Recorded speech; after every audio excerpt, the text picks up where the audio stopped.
The wind whispered through the oak trees when Uktena found the small figure huddled beneath the golden autumn leaves. The child, no more than 4 winters old, trembled violently as fever consumed her small body. Her cheeks, once plump like those of all Cherokee children, were now hollow and pale, and her lips moved in incoherent murmurs. The young warrior knelt beside her, watching as her tiny hands clutched at the dry leaves, seeking warmth they could not find. Uktena raised his eyes to the darkening sky, knowing that whoever had left the girl there believed she would not survive the night. It was custom among his people to take the sick far from the village when herbs and prayers could no longer help, thus protecting others from the same fate. But something in the child's serene face, even amid suffering, touched a deep part of his heart. She reminded him of his own sister, lost years ago to a similar illness, and the old pain began to pulse in his chest again.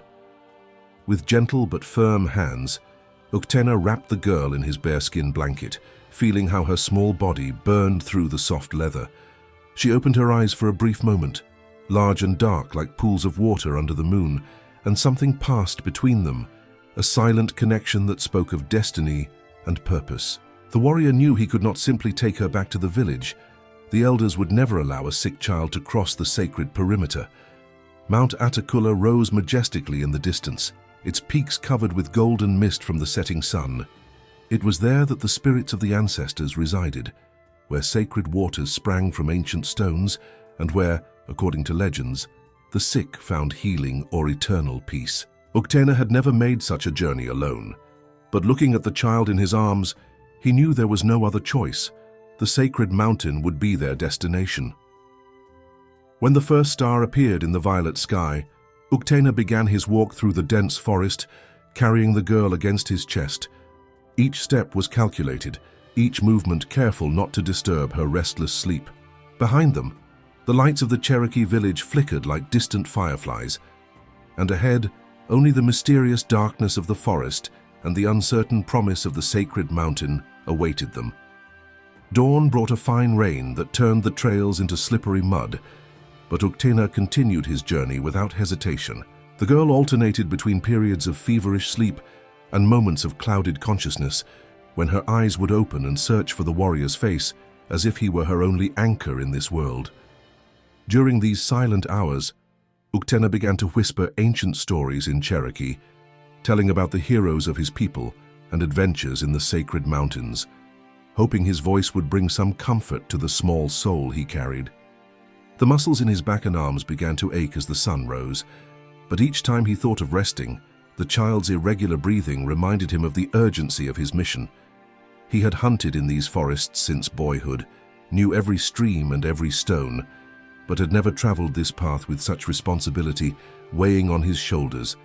The fragile life he protected in his arms had become more precious than his own existence. Around midday, when the sun filtered through the canopy in golden rays, the girl murmured something that sounded like "Ama," mother, in the Cherokee language. Uktena felt his heart contract, imagining the pain that must have led someone to make the impossible decision to leave a child in the forest. Perhaps it was a young mother alone, without resources to care for a sick daughter. Perhaps it was an entire family devastated by disease, making the most difficult decision parents can make. The trail began to climb more steeply, and the trees gradually changed from low oaks to tall pines that announced the proximity of the mountain. The air became thinner and colder, forcing Uktena to adjust the blanket around the girl to protect her better. She had stopped trembling so violently, which could mean either improvement or the beginning of the end. The warrior chose to believe the first option, feeding his hope with the determination that had sustained generations of his people. When the first rocks at the base of Mount Atakula appeared among the trees, Uktena allowed himself a moment of relief. He had managed to bring her this far, and now it remained to find the sacred waters that, according to the elders, sprang from a cave on the north face of the mountain. The child seemed to sense the change in environment, for she opened her eyes and, for the first time since he had found her, showed something that could be interpreted as a weak smile. The ascent of the sacred mountain tested every fiber of Uktena's endurance, but he persisted, guided by a force that came from somewhere beyond his own will. The rocks were slippery due to the morning rain, and more than once he had to balance carefully to avoid slipping with the precious cargo in his arms. The girl had entered a deeper sleep, her breathing becoming more regular, as if the proximity of the sacred place brought some kind of supernatural peace to her fevered body. As he climbed, Uktena began to notice subtle changes in the environment around him. The trees seemed older, their trunks covered with moss that glowed with a pale green light in the twilight. The air carried a different aroma, a mixture of cedar, wet earth, and something indefinable that made his ancestors whisper about places where the veil between worlds became thinner. It was not magic, it was something deeper, an ancestral connection to the earth that his people had always felt but rarely could explain. The trail wound between rock formations that seemed to have been sculpted by giant hands, creating natural passages that always led upward. At some points, Uktena had to use one hand to support himself on the rocks, keeping the girl safe with his other arm. She murmured meaningless words in her sleep, but occasionally he could distinguish sounds that seemed like Cherokee, as if, even unconsciously, she was responding to the stories he had told during the journey. The sun was beginning its descent when Uktena finally heard the sound he was looking for, the gentle murmur of running water echoing among the rocks. Following the sound, he found a narrow cleft in the face of the mountain from which sprang a crystalline stream that formed a small natural pool before continuing down the mountain. The water was so pure it seemed like liquid sunlight, and the entire place emanated a tranquility that made Uktena feel as if he had entered a temple built by the spirits of nature themselves. Kneeling carefully at the edge of the sacred pool, Uktena lowered the girl until her small feet touched the cold water. She awoke immediately, her eyes widening at the sight of the mystical place around her, and for the first time since he had found her, Uktena saw something beyond pain and confusion in her gaze. It was as if she recognized this place, as if some ancestral memory whispered in her soul that she was where she should be. The transformation was gradual but undeniable. As Uktena kept the girl partially immersed in the sacred water of the mountain, he watched as the tension slowly left her small face and her breathing became deeper and more regular. The fever that had consumed her small body for days began to diminish, not miraculously, but with the natural consistency of healing that came from the earth itself. The warrior knew it was not magic. It was something older, the deep connection between his people and the healing forces of nature that his ancestors had always understood. During the hours that followed, Uktena maintained constant vigil, offering small sips of pure water to the girl and observing every change in her condition. She began to respond more consciously to his touch, her eyes focusing better on his face, and gradually began to accept small pieces of dried meat that he carried in his pouch. With each small victory, the warrior's heart filled with a happiness he had not felt in a long time, as if he were watching the awakening of his own daughter. When night fell over the sacred mountain, Uktena built a small shelter using pine branches and his extra blanket, creating a protected space where both could rest. The girl, now significantly more alert, watched each of his movements with growing curiosity. She tried to stand several times, but her little legs were still too weak, so she was content to sit and play with small stones she found near the water, a wonderful sign that her vital energy was returning. During the night, while watching over her sleep, Uktena made a decision that would change both their lives forever. He could not simply leave her in another village or try to find her original family. The journey to the sacred mountain had created a bond between them that transcended blood ties. He had become her protector, and she, in some mysterious way, had become his reason to continue living. The loneliness he had carried since his sister's death had finally found its antidote in the form of this resilient child. When dawn painted the sky pink and gold, the girl awoke and, for the first time, truly smiled at Uktena. It was a smile radiant as the rising sun, and in that moment, the warrior knew she was healed not only in body, but also in spirit. They had found each other at the exact moment when both needed it most, and the sacred mountain had witnessed the birth of an unlikely but true family. The descent from the mountain was slower than the ascent, not due to the difficulty of the terrain, but because Uktena wanted to give the girl time to gradually strengthen. She now walked small distances beside him, her little legs still trembling but determined, and with each step she managed to take alone, pride illuminated her small face. The warrior had begun to call her Gigao, beloved, a name that arose naturally from his heart and that she seemed to accept with joy, always responding when he pronounced it with his deep and affectionate voice. During rest breaks, Uktena began to teach Gigao simple words in Cherokee, pointing to trees, stones, and animals they encountered along the way. She absorbed each lesson with the thirst for knowledge typical of children her age, but there was something more in her interest, as if she were rediscovering a language she had known in dreams. Her attempts to pronounce the words made Uktena laugh with tenderness, a sound that had been rare in his life in recent years. As they moved away from the sacred mountain, the warrior began to plan their future together. He could not return to his home village immediately. Questions about the girl's origin would be inevitable, and he did not want to expose her to others' judgment until she was completely strong. He decided they would travel west, where his uncle Yonaguska lived in a smaller and more welcoming village, where an orphaned child would be accepted without questions, and where he could establish a new life as an adoptive father. During the second night of descent, while Gigao slept peacefully beside him, Uktena reflected on how his life had changed completely in just 3 days. He had climbed the mountain as a solitary warrior carrying a dying child, and now descended as a protective father, guiding his daughter back to the world. The responsibility did not frighten him. On the contrary, it gave him a purpose that had been absent since he lost his family years ago. When the third dawn found them almost back to forest level, Gigao could already walk considerable distances without tiring, and her crystalline laughter echoed among the trees whenever a squirrel or bird crossed their path. Uktena knew the real journey was just beginning, teaching her the customs of his people, protecting her from the dangers of the world, and giving her all the love a child deserves. But looking at her running ahead of him, her dark hair shining in the sun, he knew he was ready for any challenge the future might bring. Yonaguska's village stretched along a green valley, its wooden and clay cabins arranged harmoniously among century-old oaks. The smoke from morning fires rose slowly to the blue sky, creating an atmosphere of domestic peace that immediately calmed Gigao.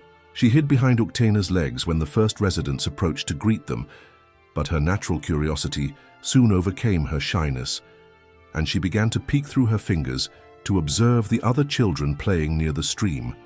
Yonaguska, a middle-aged man with graying hair and wise eyes, received Uktena with the warm embrace reserved for family.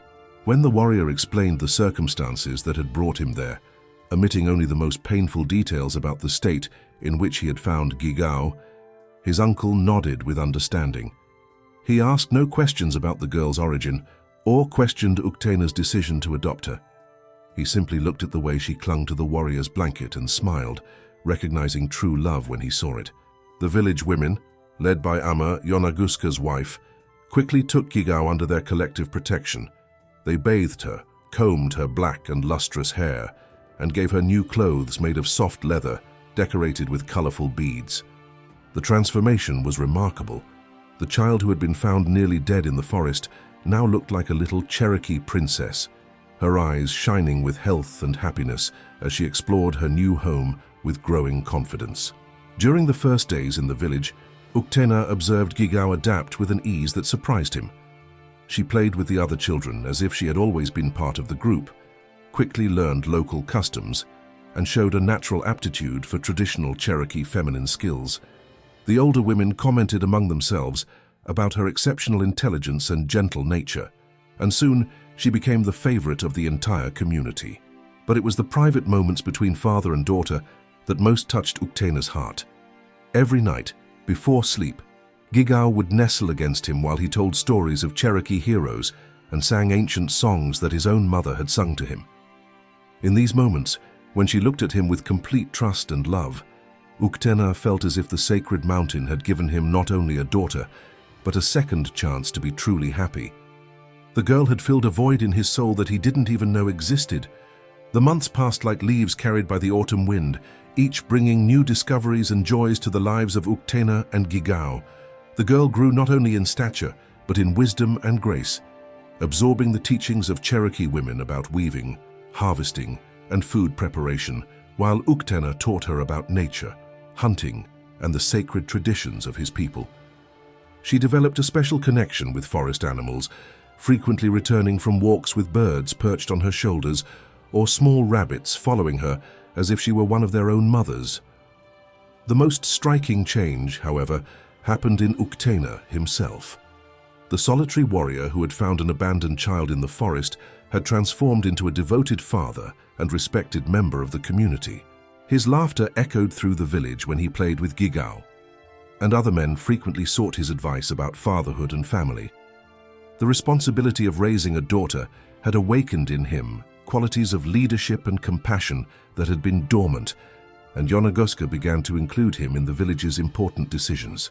During winter, when nights were long and snow covered the valley like a white blanket, Uktena and Gigao spent hours by the fire, he carving small wooden toys while she practiced the weaving she had learned from the women. It was in these intimate moments that he began to tell her about his journey to the sacred mountain, adapting the story for her young age, but always emphasizing how she had been brave and strong even when she was sick. Gigao listened with wide eyes, as if she were hearing about a magical adventure instead of her own survival story. Spring brought an important decision. Yonaguska, impressed with Uktena's transformation and recognizing his natural leadership qualities, offered him a permanent position as one of the village's counselors. It was an honor rarely granted to someone so young, but the wisdom and compassion Uktena had demonstrated over the months convinced the elder that he would be a valuable leader. Accepting would mean establishing permanent roots in the village, raising Gigao as his own daughter until she became a woman, and assuming responsibilities that would extend far beyond his personal family. That night, while watching Gigao sleep peacefully beside him, Uktena knew his answer would be yes. The girl had given him a home, a purpose, and a joy he had never imagined possible.